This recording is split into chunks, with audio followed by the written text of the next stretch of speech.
everybody, Spencer Jones here with Jonesin for Sailfish.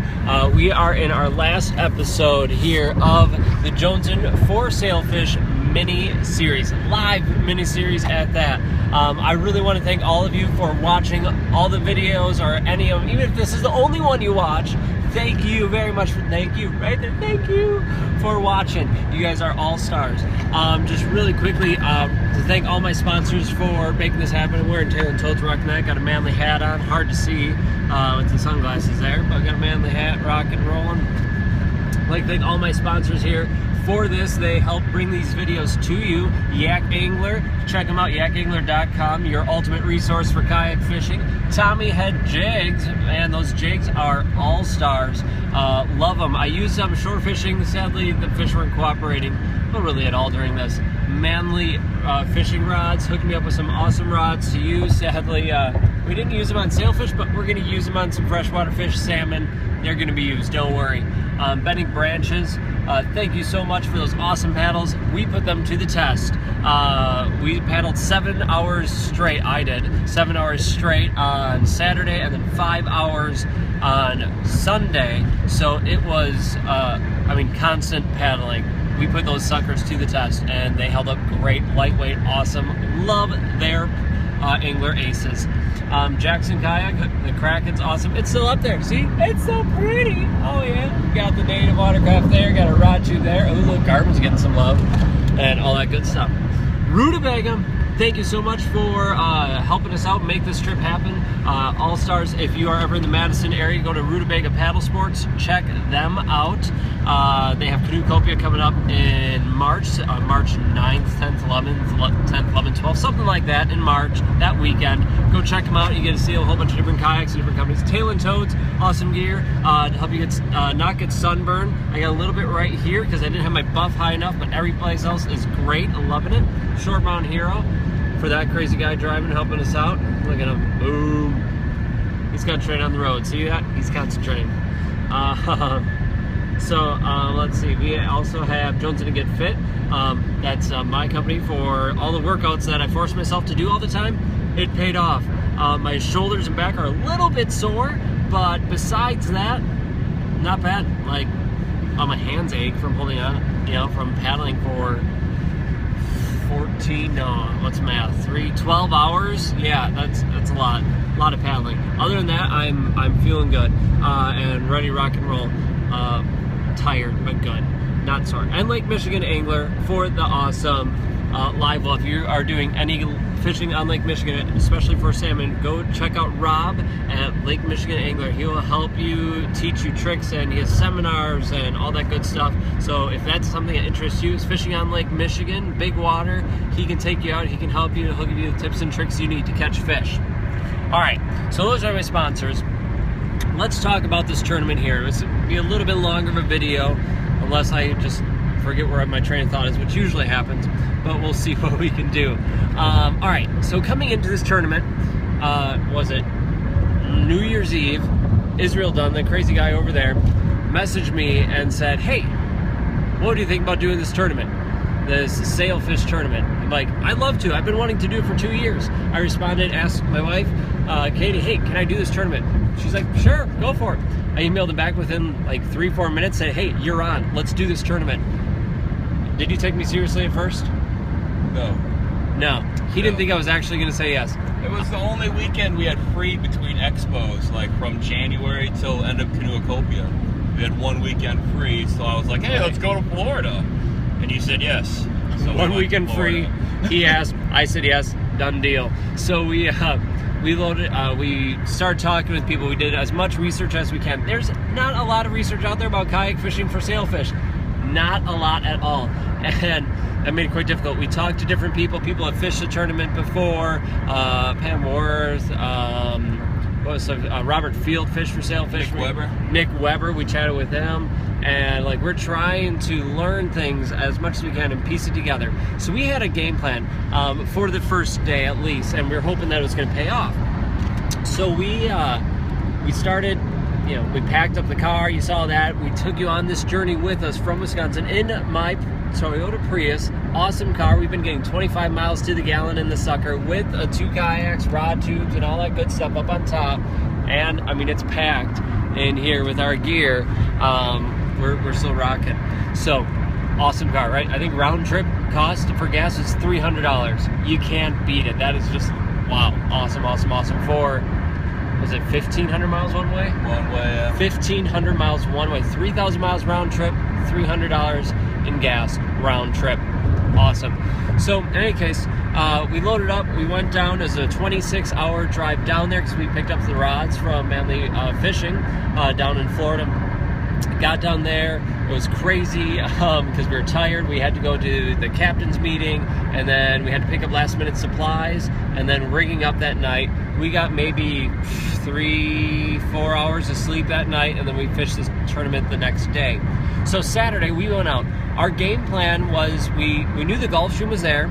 We knew about some current, but we didn't think it was going to be crazy. We thought trolling. Okay, we have to troll our baits. We're thinking salmon fishing, right? And I know you didn't have to go a certain speed. There wasn't anything specific like it is with salmon, but we still figured we had to troll.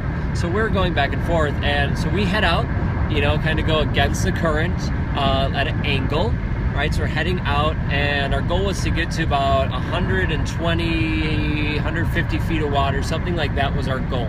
And we got there. And okay, so we started testing our baits out, and before you knew it, and we're still paddling against the current. We're not going crazy hard, but we're paddling. Before you knew it, we were about a mile down from where we started. I mean, it happened within what seemed like a blink of an eye. And then we started like, okay, wow, that was fast. Let's start paddling back.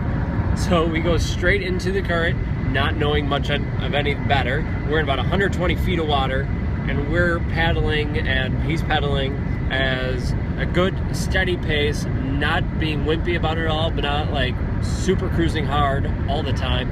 And we're not moving. And we crank harder. We're not moving. We had a couple land, things on the land. There was a lighthouse that we were looking at, and Israel kept joking with me. I got quite frustrated because he's like, "Oh look, there's the lighthouse. We're in the back end of it." And then like 10 minutes later, "Hey look, we're at the back end of the lighthouse." And I'm like, we went out for 3 hours. We never moved. We just kept paddling and pedaling. 2 or 3 hours, we kept paddling and pedaling, and nothing happened. We didn't move at all. Thank God one of the guys out there said, if you want to get out of this current, go into about 50 feet of water, and it cuts in about half. Good to know. So we pretty much went straight in, or at an angle in, as much as we could. It still took us a good 45 minutes to get to 50 feet of water at best. And then we went in there, and it was still crazy. The current and the wind was picking up at this point, so we were fighting the wind, which is blowing, 15 miles an hour? We were fighting the wind and the current. They were all heading the same direction. It was making it quite difficult to go anywhere as we're paddling and trying to get in. So we get there, and then we're trying to cruise in. Israel's kayak is starting to fill up with water, which isn't good, just because it's freshwater, rigged up for freshwater fishing, so it has some holes in it. And with the waves that were coming over, now it might have been a calm day for them overall, but still, this is bigger than anything we're used to fishing up here, even on Lake Michigan. If it was on Lake Michigan, we'd be like, screw it, we're done. We are not going out. But we're down there on the ocean. They're like, oh no, this is good, let's go out. And really, okay. So we did. And his kayak started filling up with water and started getting a little tipsy. So we had it to shore and emptied it out, which is good. We got a nice rest, which is well needed. Yeah. He dumped out, God knows how many gallons of water out of that sucker. My Kraken had some water in the center console. Has like an insert there to hold my gear. That was all the stuff that needed to be waterproofed was waterproof, thankfully. Had maybe half a gallon of water in it, and then just a little bit in the bottom of the kayak. Nothing bad at all from the waves crashing overboard constantly, and with I had my wires sticking out of my hatch, so that's probably where it came in, and all that good stuff. Nothing huge. So we made sure I got it all emptied out, ready to go. And then we still had a good half mile left of a paddle back to where we launched. And that took us 45 minutes probably an hour of paddling again just to get back there. So needless to say, we were tired. Hey everybody, sorry about that. My stupid finger, as I was repositioning the camera, pressed finish. So I apologize about that. It's part 2 now. So part 2 of the Jonesin for Sailfish final thoughts about this tournament. So I apologize for all that craziness. Hopefully you find your way to this video. Alright, so as I was mentioning at the end of that video, we were heading back. It took us about 45 minutes to get back. We got back to the launch point, and we were set to, you know, we got in just fine. Israel had more water in his kayak. We got that sucker emptied out. The local guys were tired. They looked beat from it, and they said with the crazy water level, or the current being as fast as it was and all that, and the wind, that it was rougher than they anticipated for sure. So, you know, at least they weren't too crazy. I'm plugging in my phone here, that's why I'm moving around. There we go. So that made it a little crazier, and just knowing that they were wiped out, but still, like, oh, this is a good day on the water, but it was still crazy for us. Nothing, you know, it's deceiving in videos. It looks so much better and nicer in the videos than it seemed in person.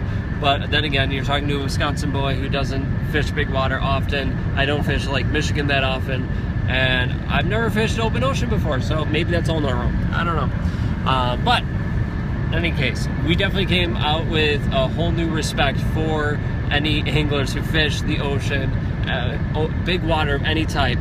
I have a newfound respect for you. I always had respect, but man, wow, you guys put up with a whole bunch of craziness. When we see pictures and videos of you guys landing these huge fish, and wow, look at that catch, we now kind of understand the concept of what you have to do to get there and do that. It's crazy. Huge props and respect to all of those folks that go out there and hit the big water and go after those big fish, because that's incredible. Lot of extra work. Well worth it, but a lot of work. You definitely need to respect the ocean, but we'll get back to that in a little bit. So we talked with people. We got 0 fish day 1. Second day, well, I should say that night, we started talking with Nick Weber, Pam Worth, and a whole bunch of the other guys there at the tournament, guys and gals at the tournament, saying, you know, what's going on with this current? What was your game plan? What do you suggest? And we came up with another game plan for day 2, because day 1, nothing. It wasn't worth it. We learned a lot, and that night we learned even more of how to handle ourselves on the ocean, how to present our baits better, what trolling really meant on the ocean, and just kind of figuring that all out. So it took us a little bit, but we figured it out.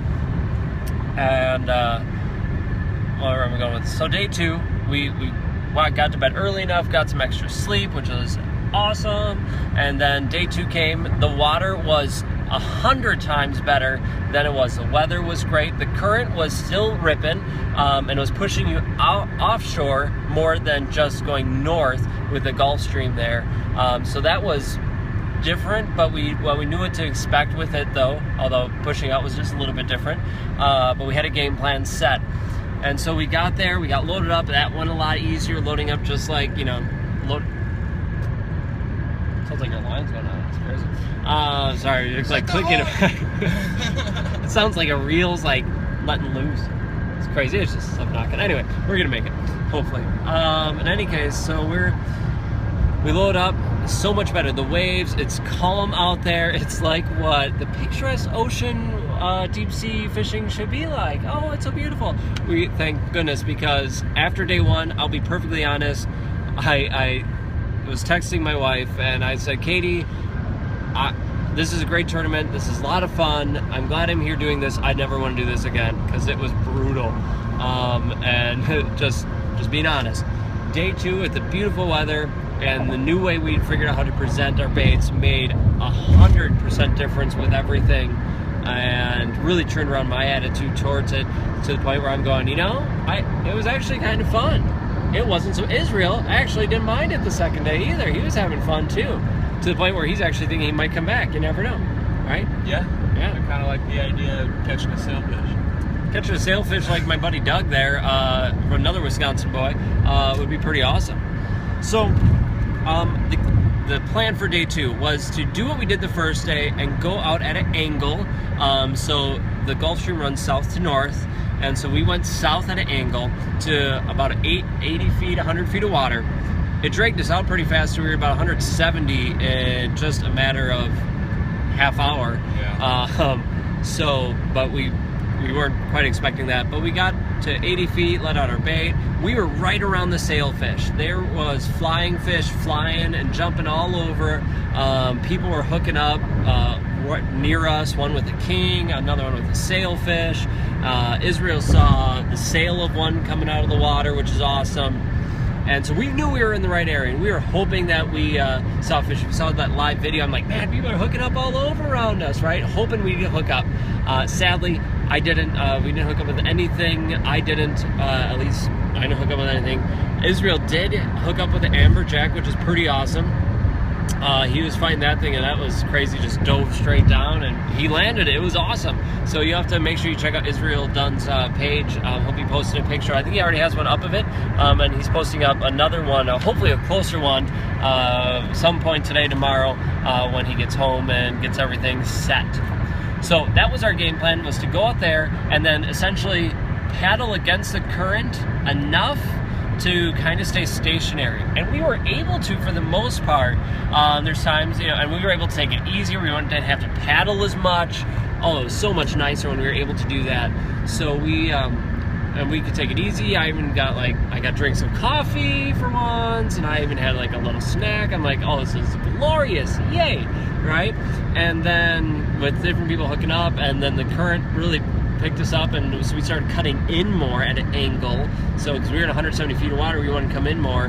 And then I think Israel hooked up with a fish, and I was hanging out there with him and making sure he didn't get crazy off. And we ended up back by where we launched, and even past where we launched. And so after a whole fiasco, he actually he lost the rest of his bait. Got chewed up by sharks. I had my bomber rig got chopped off by a shark. One of my fish, I had one I threw it in the water, poof, gone. Line chopped, everything. So I'm assuming a shark got it, a little nibble and boom, just gone. And then I had 2 more fish left, rigged up, and we're like, all right, you know what? He's out of bait. He even had a echo tail. He had a huge echo tail on, seeing what he could do with that, and he threw that in the water, got it at depth, started trolling. A shark liked it so much it decided to take it home with him. So no more echo tail. So he was out of bait completely, no lures, no bait, nothing out there. And I had my two goggle eyes left. So we're like, you know what? Let's start paddling in. We're in about 120 feet of water. Let's start angling right towards the pier where we launched. Great. So we started paddling in, and we see some more flying fish here or there. Nothing too much. And so we're heading in, and all of a sudden, oh man, well, first of all, in this, a boat came within about 20 feet of me and didn't wipe me out, thankfully, but came real freaking close, which was annoying. And then, that really pissed me off. And then we're heading in, and a boat comes within probably 50 feet of us as we're paddling. Didn't care we were there, just kept going. Yeah, and even the look. Yeah, we give everybody on the boat a look, and it didn't do anything. Probably came within 2 car lengths of another kayaker out there on the water. Just ridiculous.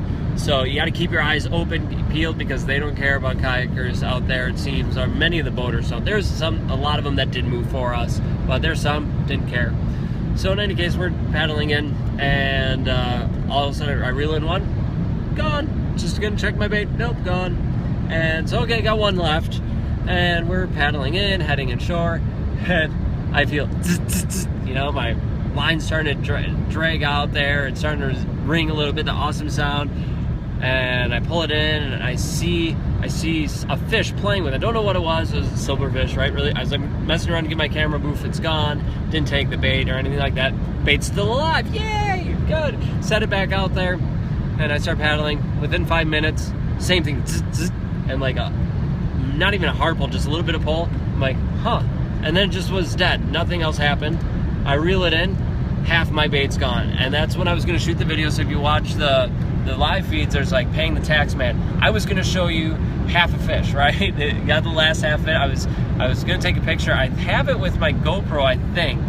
Fairly certain I do, but I don't have it on live video. So I was going to shoot this live video, and so I put the fish off to the side of my boat, just hanging, what, 20 feet, not even 15 feet away from me in the boat, or in the ocean, right? And I'm getting live video set. I go live, I grab my rod, and there's no fish left.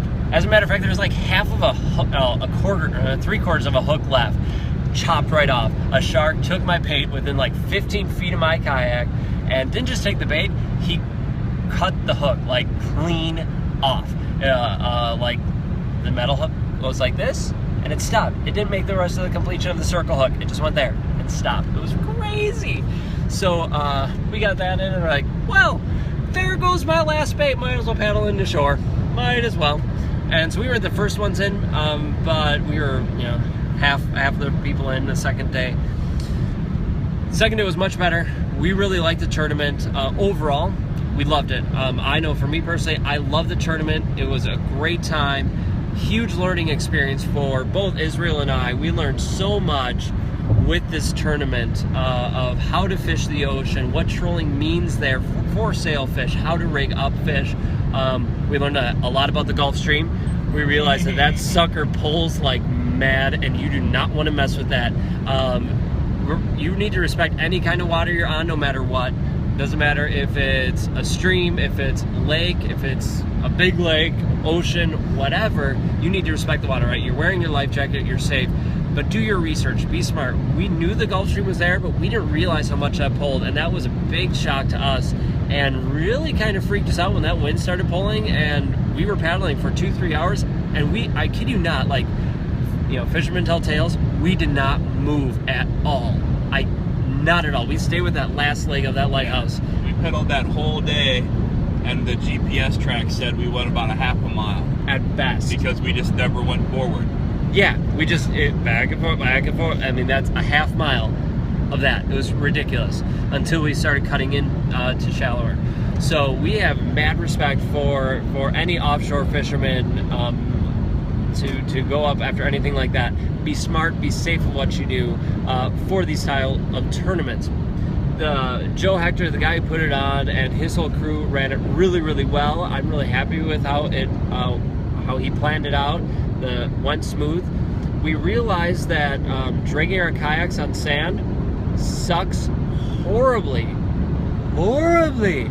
Yes. Oh my gosh. And what you need are those inflatable sand tires, or some tire that's really built for that deep sand, because it sucked. We had about 100 yards of dragging our kayaks. It sucked bringing it to the water.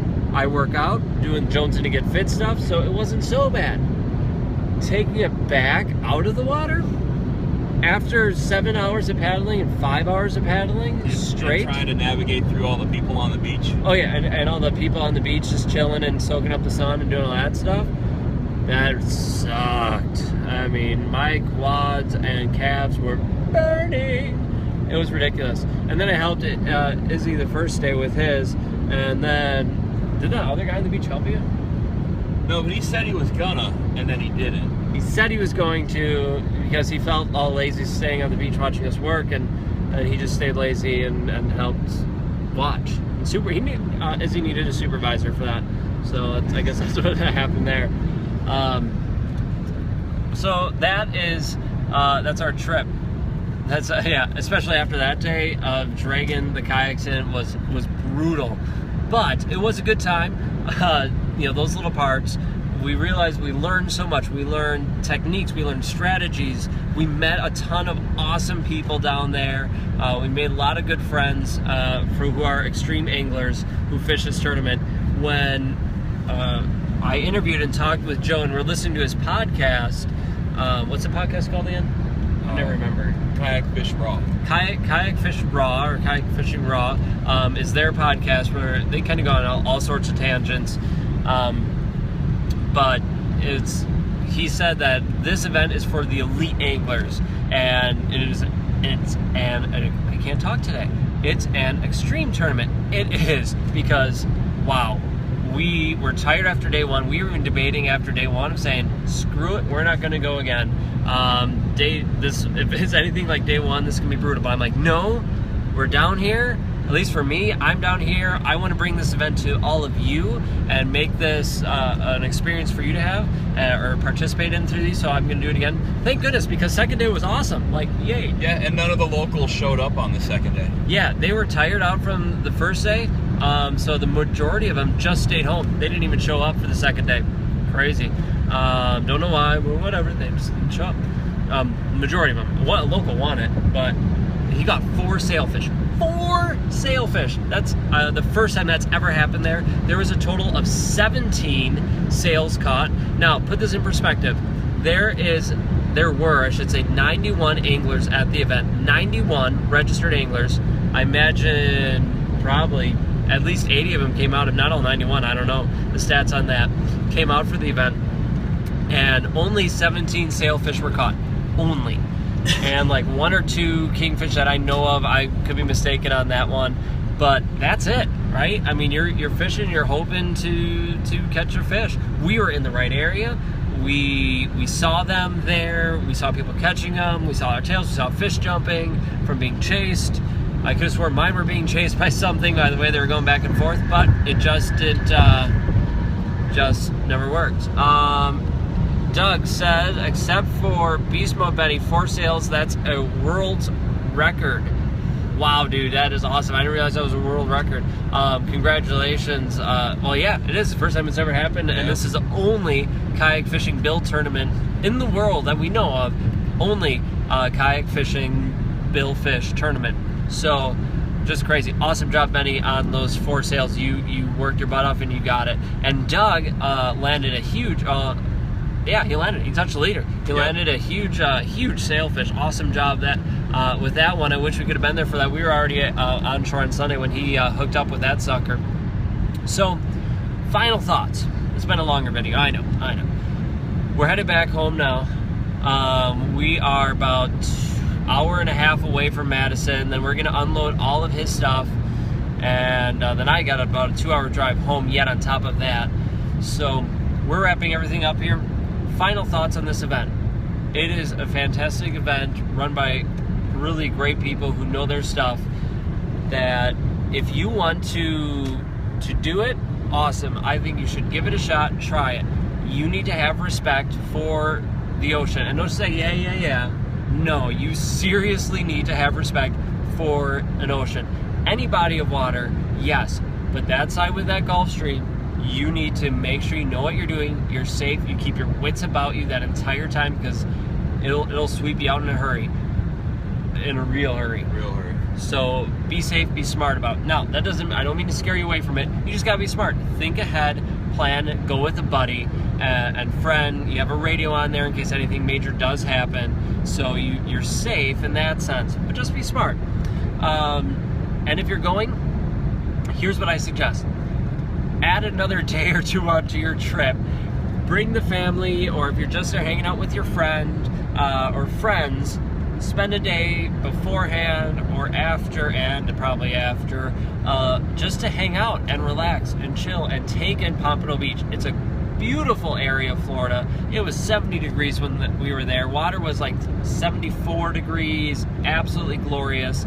Spend time on the beach and just relax and have fun and enjoy this trip, because it is seriously a once-in-a-lifetime opportunity. It's more than once in a lifetime, really, but enjoy it.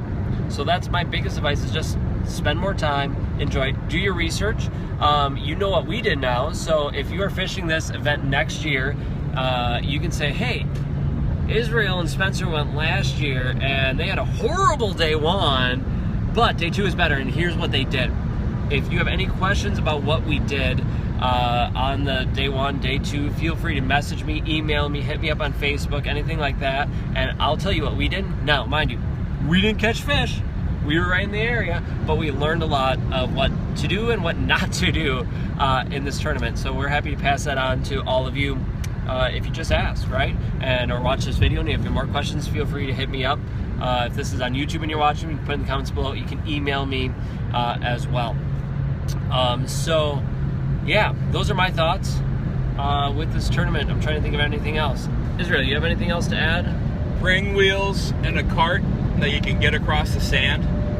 Buy more bait than you think you need, because I had a bait fiasco where in about a 30-minute period I went from having 4 gogs left to having 0. So buy a little bit more bait than you need, and yeah, the extra time. The extra time is everything.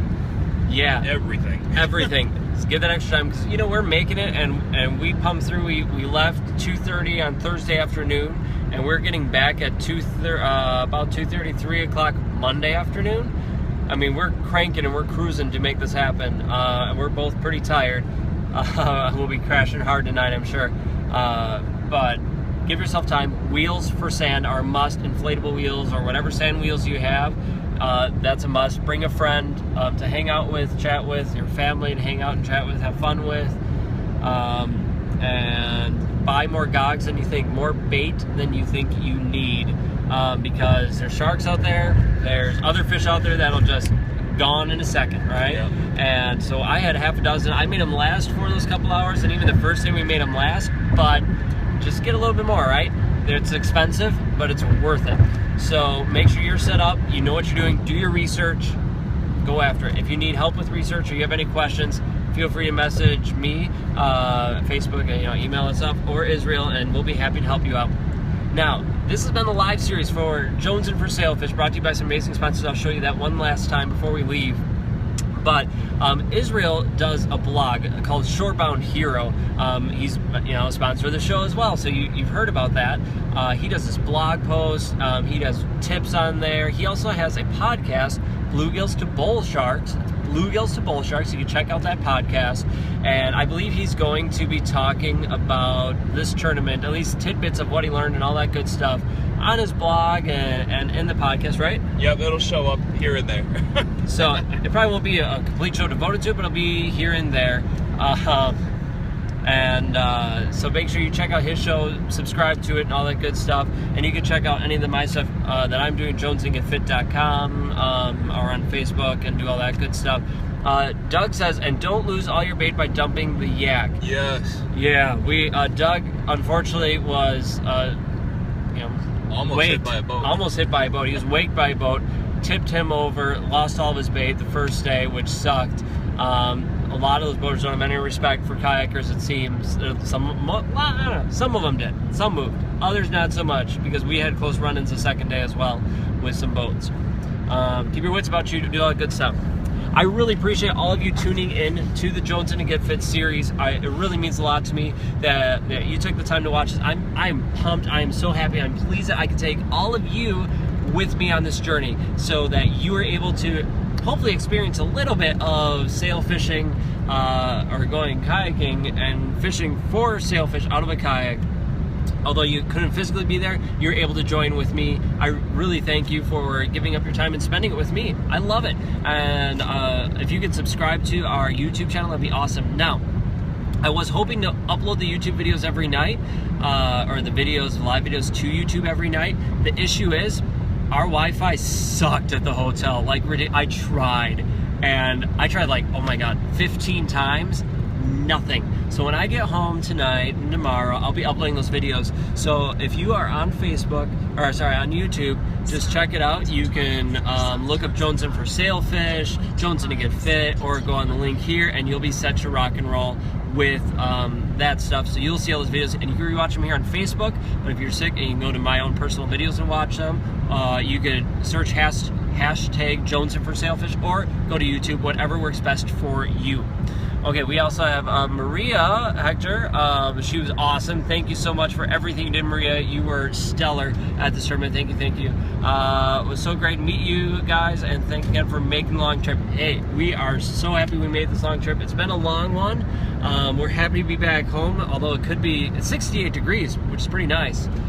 We can't complain about that. It's 10 degrees warmer in Pompano. We could go fishing if we had any energy left to do it. If we had energy, we would go fishing. We don't have energy. But thank you so much. It was great meeting you and Joe and the whole crew. Thanks for putting on an awesome tournament. And Edgar, you guys would have caught some fish in Cali. Come to La Jolla. You know what? How about this? If we can make a Jonesin for La Jolla trip happen, I think we should make this like a series. Let's make this Jonesin for ... a mini series. So here's my thing. If you're watching this final video and you want me to come and fish with you, whether it's a tournament or you just want to showcase an area or show off whatever, right? Hit me up. Let me know that you're interested. So Edgar, you want me to come fish La Jolla? I am all down for it. La Jolla? How do you say it? I don't know. I'm from Wisconsin. You know, from Wisconsin. So Edgar, if I've been mispronouncing this, I am so sorry. Any case, if you want me to come and fish this with you or any area, hit me up, message me, and let me know, and we will talk. Seriously, let's talk and make this Jonesin for wherever a possibility, and we can bring folks anywhere across the world with these live videos, and I'd love to be your host for it. So if that's something you're interested in making happen, hit me up, and we'll make this sucker happen. All right, last bit, here we go. Jonesin for Sailfish, boom, that's me, Spencer Jones, look at that. Jonesin for Sailfish, there's the YouTube channel for you, is brought to you by Rutabaga, Paddle Sports out of Madison, Jackson Kayak, Bending Branches, Manly Rods, Tail and Toads, Shorebound Hero, Jonesin to Get Fit, Lake Michigan Angler, yakangler.com, Tommy Head Jigs. These are the awesome sponsors. Help bring this show to you live. Multiple videos each day, uploaded to Facebook. You can search hashtags, you can search all the different stuff, so you're set to go. Yeah, Doug, I know I need to brush up on my Spanish. Thanks. Hold on here. We have, oh my gosh, there's more comments. Rich, you said come fish Lake St. Clair, Border City Classic. Totally. Border City Classic, I'm fishing in a walleye tournament that weekend already, but let's do Jonesin for Lake St. Clair. That'd be awesome. Like camping and doing that. Let's make that happen, buddy. That would be an awesome video to bring. Jonesin for Kayak Bass Series. Hey, that's a fun one. We could do a bass series, Jonesin for the Kayak Bass Series. That'd be sweet. We can make something. We can have some fun with that. Message me if you'd like to make some of these events happen, and we'll start chatting and see what we can do to make this Jonesin for ... a possibility. Well, this is Spencer Jones for the last time for Jonesin for Sailfish, at least last time of 2017, coming your way, bringing it live to you from, are we in Wisconsin yet? No, but we're really close. We're really close to Wisconsin, so we're almost there. They all look the same after a while. It's horrible. But in any case, thanks so much for joining us. I appreciate all of you. You guys are all rock stars. Thanks for coming along with us on the journey. This is Israel. Yo. Co-host. Partner in crime. Partner in crime. All that good stuff. Robin, I don't know, whatever. He's awesome. Robin, you're Batman? Yeah. Is that where this was going? That's where I was going, but he's kind of, I don't know, we're both kind of Batman, I guess. So in any case, thanks for joining us. Thanks for subscribing and joining us. If you have any questions or anything like that, hit me up, put in the comments, message, all that good stuff. Thanks so much for joining us. Have a wonderful Monday. Have a great President's Day, and we'll catch you out on the water. This is Spencer Jones signing out for Jonesin for Sailfish. Tight lines, everybody.